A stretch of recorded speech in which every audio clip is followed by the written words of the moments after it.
Hi, hello, and welcome back to the Daily Journal's Prep Focus on Football. I'm your host, Tim Ahrens.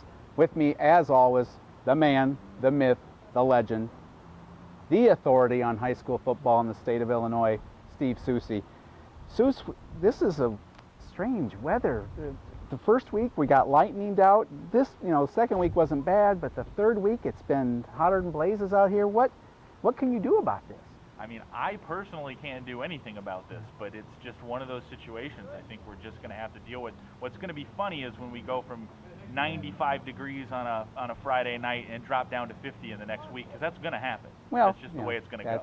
That's the way it's going to be, and I think you've got connections throughout the state. I think you can order some better weather. I don't really have access to a weather machine. That is a misnomer. Okay, well. Yeah. All right, we are on location once again, this time at Bishop McNamara Catholic High School at Memorial Field. And kind of fitting here, we came here this week. Mac's taken off on the road, but they've got their hands full traveling to Mount Carmel. This is one of those rare situations where you've got two veteran coaches that each have more than 300 wins in their coaching career. Mount Carmel's legendary coach Frank Lenti brings arguably the state's best team to Gately Stadium on Friday night to face Bishop McNamara. Rich Zanani obviously over 300 wins as well. So a tall task for the Fighting Irish on Friday night. I'm going to go with the Mount Carmel Caravan. At home, strong program.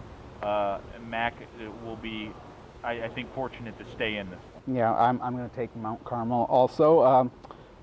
Here in town over at Spur Stadium is Bloom will be at Kankakee. This is an interesting game for Kankakee. Gave Bradley all they wanted for a half last week before fading a little bit. This is really important for Kankakee if they want to get to the 5-win plateau. They've got to get one of the Southland Conference teams that they've had trouble with. Bloom looks like the most likely candidate.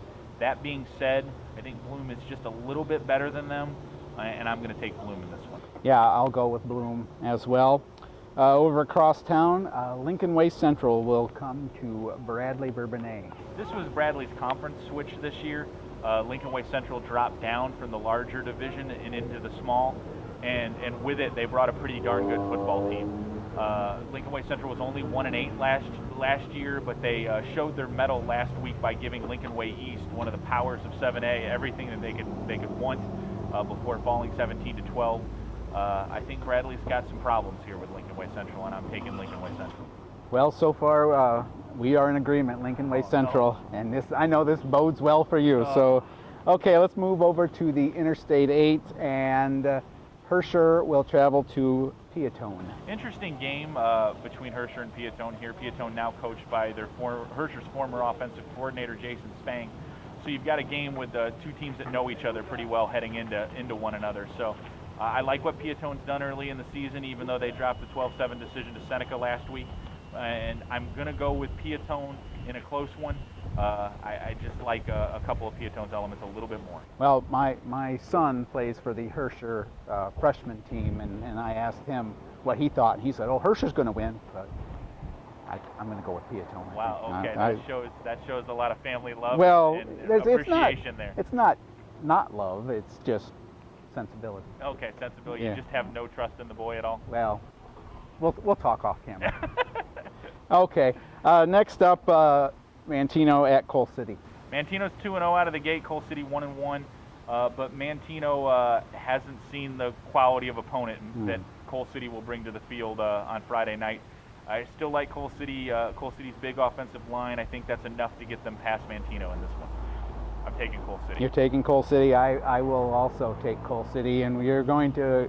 I think we're going to. Well, I know the next one we're going to agree on. Westmont at Wilmington. Westmont at Wilmington. Yeah, I feel like I'm gonna have to be making up for my lack of picking Wilmington in week 1 that cost me the clean sheet. This one is a relatively easy one. Westmont got beat handily again last week. I think Wilmington rolls in this one. I'm taking the Wildcats. I'll take Wilmington as well.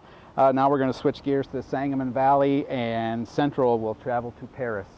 Central took a little while to get going last week, but they eventually showed what has made them the 4th-ranked team in Class 2A in blowing out Salem. Paris is also 2-0, but they've had to struggle a little bit more for their 2 victories, and certainly not to the level of opponent that Central will bring.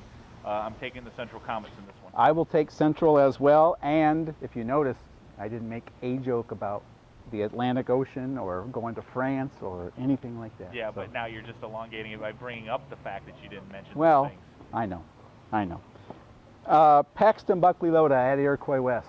Paxton off to a nice start this season. They're 2-0 out of the gate. This is usually a game that Iroquois West can feel like they have a really good chance to maybe pick off a Sangamon Valley Conference win. But I think Paxton's got it going in the right direction this year, and I'm going to take Paxton. Sounds good. Paxton it is. St. Joe Ogden at Moments. This is a really tough one for Moments.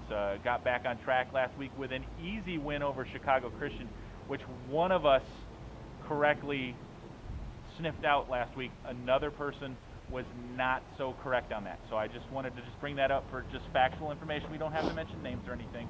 But this is a different animal here with St. Joe Ogden. A state-ranked team.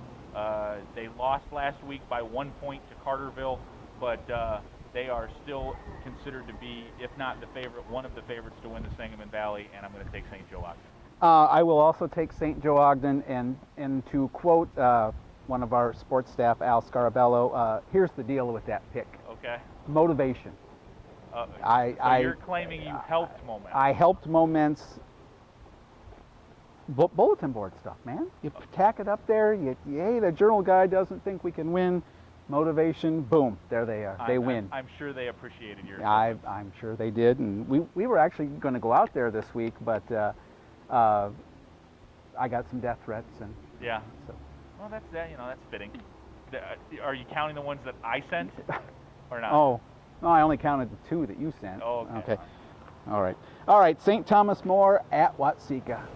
St. Thomas More is off to a pretty solid start. They're still kind of a wild card. A lot of people don't know a lot about them at this point, other than the fact that one of the best quarterback names that the area has ever produced, Storm Jupe, is still back for St. Thomas. I think his veteran leadership is probably enough to get them past Watseka, who's a little bit banged up right now. And a little bit young right now still, but too. Now it's sophomore plus 2 games. Yep. So maybe by the end of the year, Watseka will have turned the corner. Okay. Okay, our last game. You gonna tell us who you're picking there? Oh, I don't know. Let's go St. Thomas More. Okay, I just want to make sure you get that on record, so in case Watseka did pull the upset, you couldn't claim that was the way you were going to pick. Because those are your kind of shenanigans. That is what I was kind of leaning toward. Yeah, okay, but Bismarck-Henning at Milford. The Bismarck-Henning-Milford game, this is Bismarck-Henning has really developed into a strong program in the Vermilion Valley over the last couple years. Milford off to a nice 2-0 start, but I don't think they have enough firepower to get past a strong Bismarck team, and I'm going to go with Bismarck-Henning. Well, we agree on everything this week. Bismarck-Henning it is. See, if you would have let me not pick the Watseka game, then we're we could. We're not sure if we agree on everything because you forgot a game. I did. Who did I forget? Reed Custer and Dwight. Reed Custer and Dwight? Yep. I thought they weren't going to play that because, I don't know. Excuses. Actually, I did forget it. So Excuses. I'm taking Reed Custer. I want Reed Custer also. Geez, I was hoping maybe we'd break up the string there. Well, I just can't. I can't disagree with the authority. I'm going to have a terrible week. Yeah, you got like a 4 and 8 or Oh, whatever, boy. however many games there are. Yeah. So, hey, let's look back to week 2.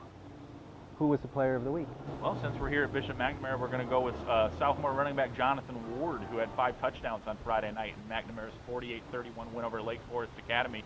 There were a couple of questions about Mr. Ward's ability to shoulder most of the running load for Bishop McNamara, but I think through 2 weeks he's answered all those questions with authority. He's done a really nice job. So Jonathan Ward, player of the week. Okay. How many games this weekend are you going to? I'm just getting one. I'm getting one game in. I'll be at the Wilmington Westmont game on Friday night. Get my first chance to take a look at the state-ranked Wilmington Wildcats. And you picked them, so Yeah. I mean you've It's learned all your good. lesson. So okay. Well, what else do we need to cover here before we call it quits? I think we should probably just wrap this thing up. I think we're about to get rain. Yeah, You might melt. Yeah, I very well could melt. I'm Yep. kind of snowman-esque. Yes. So. Yes, indeed. Okay, be sure to grab Thursday's edition of the Daily Journal. In there you will see stats, you will see picks, you will see capsules. You might see anything. You might see a Cub victory today, although they didn't win. It's unlikely. Yeah, they didn't win today, so you're not going to see that. So for Steve Soucie, and our videographer, Nicole. I'm Tim Ahrens. We'll see you on the sidelines.